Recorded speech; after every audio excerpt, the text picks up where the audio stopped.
Bonjour, et monsieur le rabbin Alain Senior, rabbin de la communauté de Créteil. Bonjour.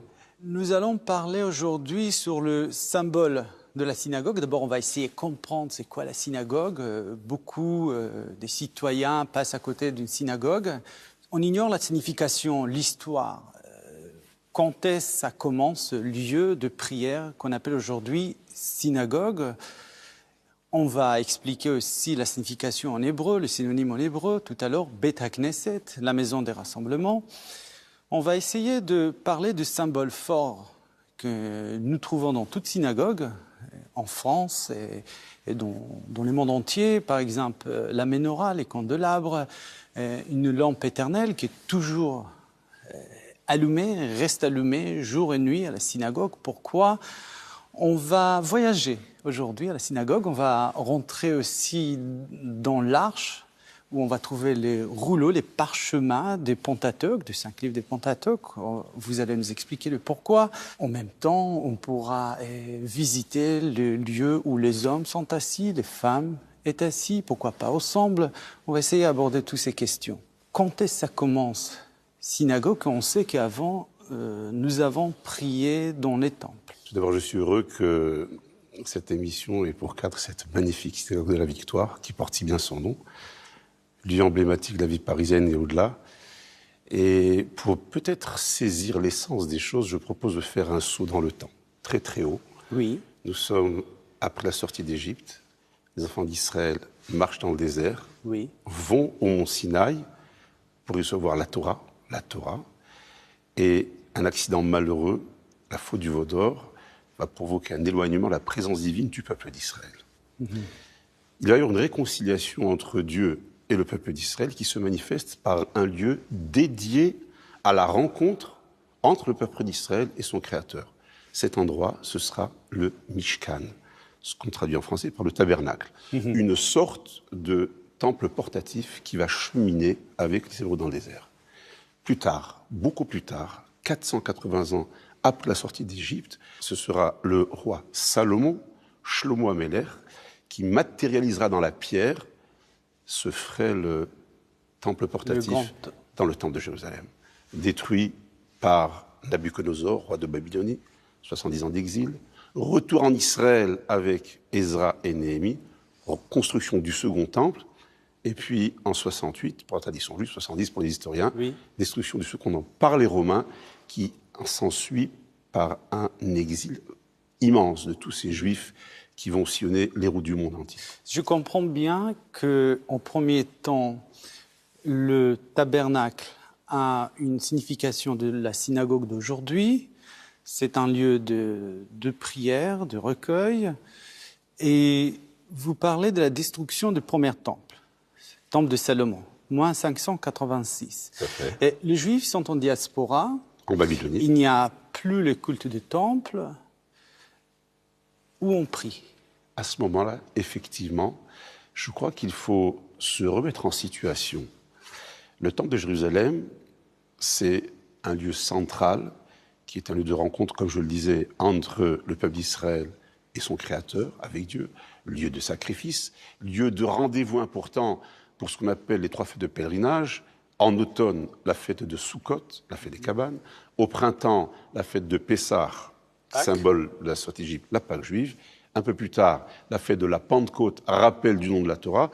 Et à cette occasion, les Juifs du monde entier affluaient pour célébrer ces 3 fêtes. Imaginez d'abord la perte de la souveraineté politique d'un peuple qui n'est plus maître chez lui, la souffrance de la déportation en Babylonie et la perte de repères religieux de ce temple qui cristallisait tous les espoirs, les attentes, les prières, les angoisses d'une vie.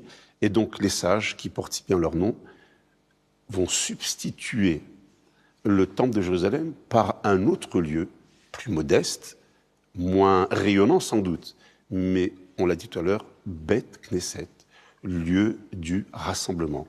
Et désormais, ce n'est pas le temple qui va être un lieu de réunion, ce sera donc le Bet HaKnesset, la synagogue, qui prend la place de ce temple. On peut trouver aussi, déjà dans la Bible, je pense chez Ézéchiel, Mikdash Me'at. Absolument. Ça veut dire le petit temple.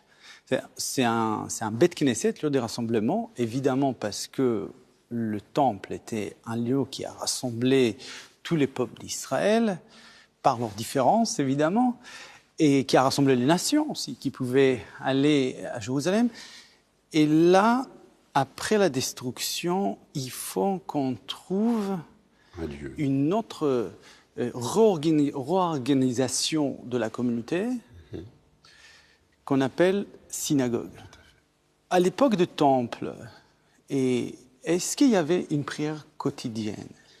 Écoutez, la tradition nous enseigne que ce sont les Anshe Knesset Agdola, ce qu'on a appelé les sages. On va comprendre qu'après la destruction du temple, on va instituer les prières que nous faisons à la synagogue. Oui. On a compris au premier temps, les synagogues, c'est la place où nous allons prier. Il n'y a pas de sacrifice, on va parler de prière. Et j'aimerais rappeler ici un enseignement du Talmud qui donne une vision un peu paradoxale de l'origine des prières. Oui. Officiellement, nous disons donc que l'Assemblée des grands sages, qui contenait 120 membres, parmi eux les derniers prophètes, le fameux Mordechai, personnage illustre de l'histoire de Purim, eh bien, ce sont eux qui ont instauré les textes essentiels, notamment je pense à la Hamida qui est au cœur de la prière juive, et ces prières venaient en lieu et place des sacrifices qui étaient offerts. Je rappelle qu'au temple, tous les matins et tous les après-midi, il y avait un mouton qui était offert. C'était un sacrifice collectif pour tout le peuple d'Israël. Et la prière du matin et de l'après-midi viennent remplacer, en l'absence du temple et des sacrifices, ce lien avec Dieu. Sauf que le Talmud dit autre chose. C'est que la prière du matin a été instaurée par Abraham. Or, Abraham, c'est un patriarche qui vit bien avant la venue des Hébreux en Israël, que la prière de l'après-midi est instaurée par le fils d'Abraham, le second patriarche, Isaac, et que la troisième prière est instaurée par Jacob, le troisième patriarche. On voit donc que la notion de la prière comme un lien essentiel entre une créature qui a dans sa vie des interrogations, qui a des angoisses, qui a des attentes, qui a des espérances, vers qui il se tourne, vers celui qui lui a donné la vie, vers Dieu. Et donc, il existerait, d'après ce que j'ai lu dans les textes, une sorte de prière primaire, quelque chose qui n'est pas formulé dans les termes que nous connaissons, mais je dirais qui est un élan spirituel naturel, qui a un élancement de l'être vers Dieu, et ce lien est formulé par la prière. Donc, on pourrait dire qu'il existait des prières qui étaient plus personnelles, qui n'étaient pas formalisées comme nous les connaissons, et je pense que ça fait partie du langage humain, dans son lien avec le divin, cette notion de la prière. Vient ensuite, donc, le temple avec les sacrifices. À la destruction du temple et avec la disparition des sacrifices, les sages formalisent un texte qui, d'ailleurs, va s'enrichir avec notamment des poètes du Moyen-Âge. On va insérer des psaumes du Rabbin. On n'est pas là pour faire une analyse des prières, mais pour dire combien la synagogue est ce lieu qui va venir remplacer dans la conscience juive le lieu de rendez-vous qui était le temple et qui devient la synagogue. Je ne voudrais pas manquer de rapporter, c'est une très jolie tradition que j'ai entendue sur l'origine des synagogues. Il y a une tradition qui raconte que lorsque le temple a été détruit, alors les murs qui étaient faits en pierre ont été fragmentés en des millions de petites particules qui se sont disséminées. Et la tradition dit que là où une petite particule, un fragment de pierre du temple de Jérusalem est tombé, eh bien c'est une synagogue qui va naître. Il faut donc comprendre que quand le temple a été détruit, il y a une pierre qui est arrivée de Jérusalem jusqu'à la rue de la Victoire, et là où la pierre est tombée, c'est cette immense, magnifique synagogue. Il y avait aussi une tradition d'aller à Jérusalem, de prendre une pierre, et sur cette pierre angulaire qui sur elle, on va construire la synagogue. Il y a cette tradition. Rattacher, j'allais dire organiquement, les synagogues avec leur racine spirituelle qui est à Jérusalem. Alors la prière à l'époque du temple, les gens qui habitaient loin de Jérusalem priaient aussi en deux mots. Alors la Mishnah, texte du Talmud, rapporte qu'il y avait des équipes de Kohanim, de prêtres, et les Mahamadot qui étaient, disons que la terre d'Israël était découpée en régions, et chaque région avait un groupe qui le représentait à Jérusalem, qui était présent toute la semaine. Et ce groupe-là priait, il y avait même des gens qui jeûnaient au moment où on apportait ces sacrifices, et les gens de la région dont émanait ce groupe qui prenait son service pendant une semaine donnée, eux aussi priaient au même moment pour se rattacher avec cette délégation qui représentait la région, mais également l'ensemble du peuple juif, ce qu'on appelait les Mahamadot. Il y a une prière individuelle à laquelle je vibre parce que j'ai une attention, j'aimerais demander à l'Éternel la santé, l'apaisement, le bon accouchement, la communion. Il y a une demande individuelle qui nous fait vibrer, mais quand même, nous devons prier dans une assemblée. Ça veut dire que la prière est collective et la prière ne parle pas toujours de ce que nous, on le souhaite. Il y a un certain nombre de textes de la prière. Je pense au Kaddish, je pense à la lecture de la Torah en public, je pense à la Kedusha, qui est cette sanctification du nom de Dieu, ne peuvent se dire qu'avec un quorum de 10 hommes au moins. Et s'il est vrai que le sens fort de la prière, c'est une prière collective qui réunit au moins 10 hommes, il reste que ces 10 hommes sont dans une sorte de monologue parallèle. La prière se dit collectivement, mais la prière de chacun est une prière personnelle, unique, singulière, oui, individuelle, comme vous l'avez souligné, avec les attentes, avec les espérances. Mais je dirais également, pardonnez-moi, que dans l'écriture de la prière, la sagesse des sages a été telle que dans la formulation qu'ils en ont donnée, chacun pourra, dans les accents globaux et généraux de ce qui a été écrit, retrouver ses attentes personnelles et individuelles. C'est la même idée qu'on peut dire tous les deux Shema Israël, comme les enfants de Jacob autour de leur père, de son lit avant qu'il a quitté le monde. Tout à fait. Ils ont dit Shema Israël, mais le Shema Israël de chacun était différent. Tout le monde avait les mêmes attentions vers l'Éternel, mais l'individu est différente, les ferveurs intérieures, et chacun enrichit l'autre. J'aimerais passer à un autre sujet, la menorah qu'on voit ici. Et à la synagogue, on peut voir à la synagogue des Bouffons, on peut voir à la synagogue de Tournelle ou d'autres synagogues. C'est l'emblème de l'État d'Israël d'ailleurs. Il y a une menorah qui est présente. Quelle est l'origine de la menorah et pourquoi même dans chaque synagogue? Effectivement, à l'intérieur du temple de Jérusalem, nous sommes irrémédiablement rattachés à ce symbole. Il y avait des objets sacrés. Il y avait un autel, il y avait un bassin où les Kohanim, les prêtres, devaient se purifier les mains et les pieds avant d'entrer au temple. Il y avait un autel en or sur lequel brûlait l'encens. Et parmi les objets sacrés, la menorah. Dans le mot menorah, vous entendez le mot or, qui veut dire lumière, et la menorah est donc un objet, vous le voyez ici, qui a 8 branches, et c'est vrai que la tradition veut qu'on ne peut pas faire une représentation exacte de la menorah à 7 branches du temple de Jérusalem, car cet objet ne prend sa place que dans le temple de Jérusalem. Nous devons voir un objet de la menorah dehors du temple à partir de 8, 9, 11 modifié, en tout cas. 6 branches. Tout à fait, modifié. C'est très important. Modifié.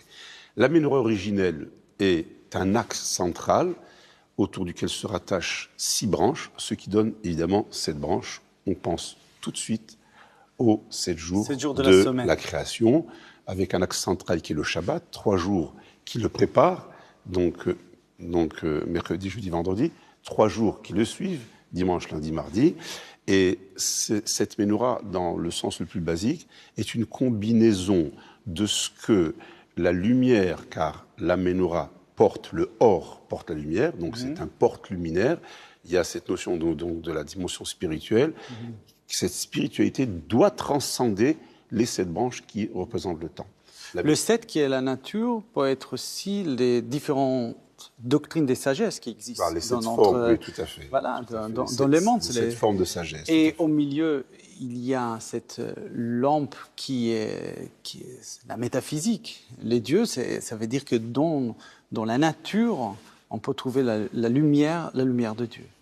D'autres disent que la menorah renvoie aussi à l'homme, car le temple n'a de sens, et la synagogue n'a de sens que parce qu'elle renvoie à l'homme avec ce désir de perfection morale et spirituelle.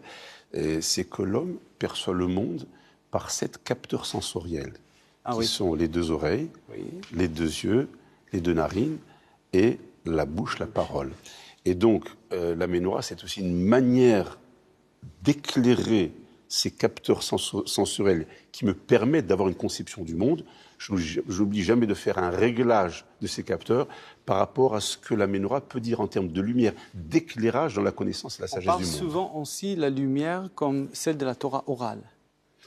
Alors, ça nous amène là encore une autre considération en rappelant que dans le temple de Jérusalem, il y avait 2 objets saints.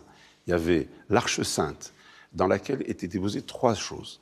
Les débris des premières tables, les secondes tables et le Sefer Torah, le livre de Torah que Dieu a dicté à Moïse sur le mont Sinaï. Oui. Ça représente, d'après la tradition, la loi écrite, tandis qu'effectivement, la lumière a quelque chose de vivace, quelque chose de vivant, de dynamique. La flamme, elle s'élance, ça fait effectivement, d'après certains maîtres, allusion à la dimension forte et vivante de la parole, donc la Torah orale. Le Talmud raconte que Moïse va donc sur le mont Sinaï, va prendre la loi écrite, Oui. et sur les lettres de la Torah, il y a des petites couronnes sur les lettres de la Torah, sur certaines lettres. Et donc Moïse demande à Dieu, quelle est la fonction de ces couronnes? Elle ne véhicule pas d'informations. Oui. Dieu répond, un jour viendra un grand maître qui s'appelle Rabbi Akiva, C'est lui qui va expliquer le sens secret de ces lettres. Moïse est tellement subjugué par cette idée qu'il dit à Dieu, montre-moi qui est ce Rabbi Akiva. Projection dans le temps. Oui. Moïse se retrouve dans une maison d'études, au fond de la classe, discret. Il entend un cours, une conférence talmudique qui est donnée par Rabbi Akiva. Rabbi Akiva développe des arguments et Moïse ne comprend rien à ce qui se dit, ce qui se commente, ce qui s'explique de cette Torah qu'il lui a donnée au peuple d'Israël. Il est inquiet. Il est inquiet, il se dit comment cette Torah que je lis, je ne la comprends pas.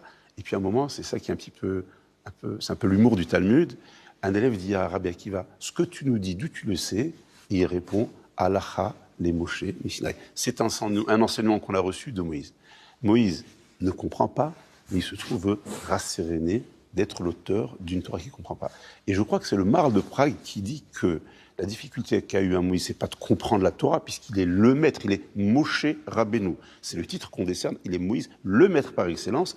Ce qu'il ne comprend pas, c'est l'articulation entre une Torah écrite et comment la Torah orale retrouve dans la Torah écrite des enseignements. Voilà donc un des symboles forts de la Ménorah. Je rappelle donc, comme nous l'avons souligné tout à l'heure, la Ménorah est un des objets sacrés qui était dans le temple. Il y avait un autre objet qu'on a évoqué qui est en fait dans la centralité de la synagogue, qui est l'Arche Sainte. Dans le temple, ça contenait, on l'a dit, les débris des premières tables, les secondes tables façonnées par Moïse et l'exemplaire du rouleau de la Torah écrit par Moïse sous la dictée divine. Dans la synagogue, il y a un endroit qui rappelle ce qu'était ce coffret, cette Arche Sainte, que nous appelons le Echal, l'arche, c'est vers lequel, si vous voulez bien, on va cheminer, qui contient les rouleaux de la Torah. Voilà.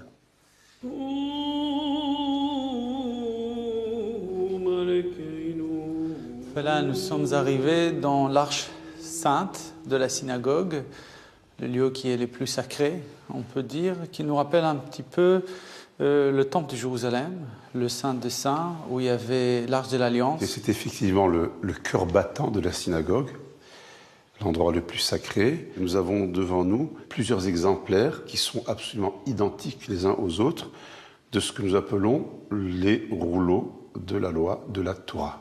Ce sont des rouleaux qui sont faits avec du parchemin qui est donc de la peau d'un animal.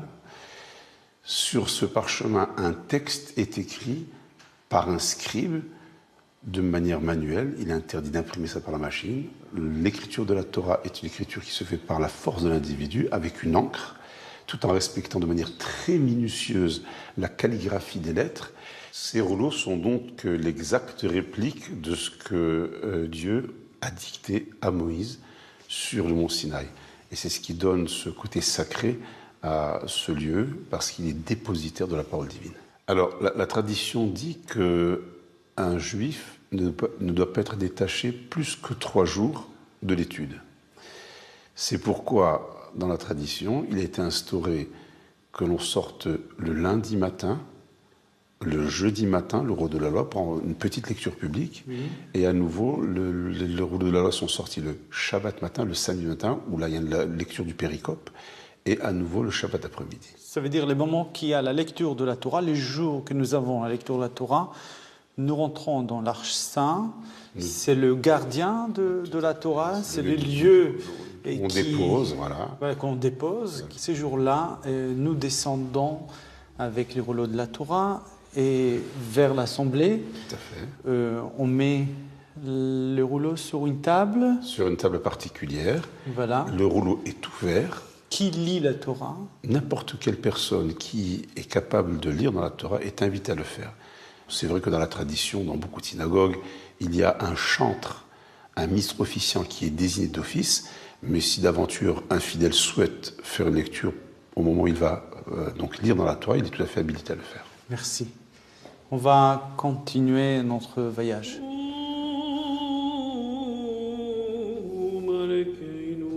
Vous avez expliqué que nous lisons la Torah, ce rouleau de parchemin qui contient les 5 livres des Pentateuque, le samedi, le lundi et le jeudi, le jour des fêtes juives, le jour de Nouveau Mois, le premier jour du mois hébraïque.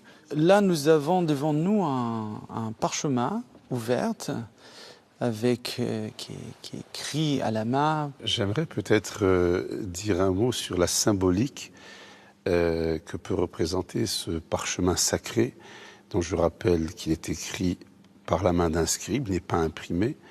À chaque lettre, le scribe va tremper son roseau dans de l'encre. Un livre de la loi n'est cachère, ne sera apte à la fonction qu'il a sienne d'être lu qu'à condition que toutes les formes des lettres soient respectées et que l'intégralité du texte soit écrite.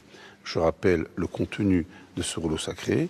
Le récit démarre depuis la création du monde et se termine avec la mort de Moïse. C'est ça qui est contenu dans ce rouleau. Oui. Et c'est ce que Dieu dicte à Moïse sur le mont Sinaï. Et bien sûr, l'essentiel, c'est à la fois une partie narrative des histoires qui sont arrivées, et à la fois une partie normative, c'est-à-dire la loi. Quelle est la loi sur le Shabbat? Quelle est la loi sur le kasher, ce qu'on mange chaque repas? Quelle est la loi des fêtes, etc. Et il y a une très belle idée qui dit que, en fait, les matériaux qui composent le livre de la loi, le rouleau de la Torah, oui. C'est une partie animale, c'est le cuir. Oui. Une partie végétale, c'est l'encre. Et une partie humaine, c'est l'effort réalisé par le scribe pour écrire. Cette combinaison des trois donne quoi? Elle montre que même les éléments de la création, j'allais dire les plus vils, qui sont le minéral et l'animal, lorsqu'ils sont transcendés par la parole divine, peuvent donner l'objet le plus sacré du monde. Et il y a là cette force, cette imprégnation de la parole divine qui transcende la matière. Ce qui va plus loin. Ce qui veut dire que si l'être humain, en apprenant et en s'imprégnant de cette étude, il devient à son tour une sorte de rouleau de la loi vivant. Et c'est pourquoi dans la tradition, vous le savez sans doute, chers amis, c'est que lorsqu'un sage, un véritable sage qui est porteur de cette connaissance, passe devant nous, qu'est-ce qu'on fait? On se lève pour marquer l'égard, le respect, de la même manière qu'au moment où le rouleau de la loi va sortir de l'Arche Sainte et va faire son chemin depuis l'Arche Sainte jusqu'à cet endroit, cette table de lecture, tous les fidèles sont debout, d'ailleurs se penchent pour embrasser en signe de chérissement et d'affection pour montrer l'importance que représente ce rouleau de la loi. Et on peut trouver d'autres rouleaux de parchemin qui ressemblent à celles de la Torah, mais à l'intérieur, le contenu n'est pas le Pentateuque. Très longtemps dans l'histoire, le livre était soit une peau de bête, du cuir, soit du papyrus. Et donc, tous les livres de la Bible, car il y en a 24, se présentaient sous cette forme-là. Un parchemin avec une écriture de la main d'un scribe. Ça, c'était le principe de tous les livres de la Bible. Et la Megillah, le rouleau d'Esther, en est un exemple particulier. Juste un petit point d'histoire. Je ne parle pas de l'œuvre de Racine, cher à notre classique. Je parle de Racine, l'Esther de Racine. Je parle bien sûr de l'Esther biblique. J'aimerais passer sur des objets connus, encore le téphiline, ce boîtier. Nous avons la châle de prière. Voilà. Voilà, alors le châle de prière, c'est un rectangle de tissu. Je ne veux pas le déployer maintenant, mais aux extrémités, imaginez donc c'est un rectangle. Aux 4 coins, il y a ce qu'on appelle les tzitzit. Oui. Ce sont des fils de laine qui sont noués avec un certain nombre de nœuds dont la valeur numérique est égale au nom de Dieu, oui. 26. Oui. C'est un vêtement duquel on s'enveloppe lorsqu'on va prier. Une fois qu'on s'est enveloppé du talit, on mettra ensuite les téphilines. Les téphilines qui sont ici sont des cubes de cuir. Il y a le même cube qui se place sur l'avant-bras et ce cube qui est placé sur la tête. Alors, dans l'intérieur des téphilines, il y a des parchemins sur lesquels sont été des extraits du rouleau de la Torah. Il y a le texte fondamental, on n'aura pas le temps de tout analyser, mais il y a le fameux schéma Israël, l'écoute Israël, qui est le credo de la foi juive. Ce sont des objets que les hommes mettent pour prier, pas le Shabbat et les jours de fête, les jours de semaine. Et l'idée, elle est qu'en plaçant ces cubes de cuir porteurs de textes essentiels de la foi juive, en les mettant sur le bras et sur la tête, cela indique que l'être juif, quand il prie, imprègne sa pensée, siège de la tête, son action dans le bras, c'est l'organe de l'action, de l'accomplissement.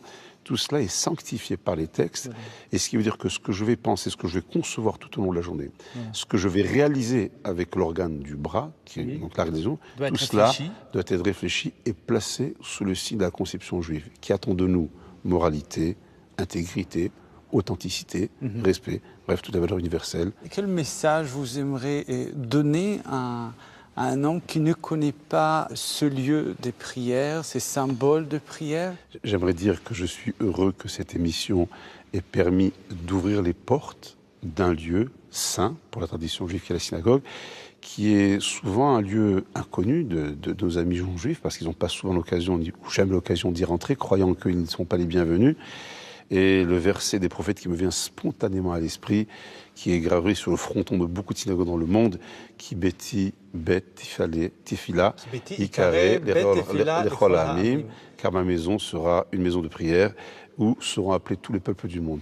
Il y a là une sorte de vocation universelle qui fait que, comme vous l'avez souligné au début de notre émission, le temple de Jérusalem était aussi un endroit où les nations du monde pouvaient offrir des sacrifices. La synagogue juive est certes un lieu de rassemblement pour la communauté, un lieu de prière pour les Juifs, mais aussi un lieu où les nations du monde peuvent épancher leur cœur, car pour le Créateur, eh bien, le prophète disait par ailleurs « Av echad lekulanu » nous, êtres humains, avons un seul Père, il s'appelle Adam. Très bien, on peut terminer par cette belle illustration que nous avons lorsqu'on lève la tête sur l'arc. Et on peut voir le moment qu'on rentre à la synagogue, il est écrit « Aime ton Éternel de tout ton cœur ». Mais lorsque nous sortons de la synagogue, on lève la tête, on va « Aime ton prochain comme toi-même ». Aime ton prochain, tout simplement. Lorsque nous rentrons à la synagogue, c'est l'attention de la prière, Dieu. Mais n'oublions pas, lorsque vous sortez, tous les êtres humains ont été créés à l'image de Dieu. Et c'est notre sens de la foi, de croyance. C'est l'harmonie qui existe. Ça veut dire qu'un homme croyant croit que tous les êtres humains ont été créés à l'image de Dieu. On doit, en tant que croyant, respecter tout homme. Vos paroles m'ont beaucoup inspiré. Cette idée que c'est la synagogue de la communauté juive, pour les juifs, mais aussi la place pour tous ceux qui vont découvrir la communauté, découvrir la religion juive. Monsieur le rabbin, je vous remercie beaucoup pour le voyage que nous avons fait à la synagogue, pour les découvertes du symbole. À dimanche prochain.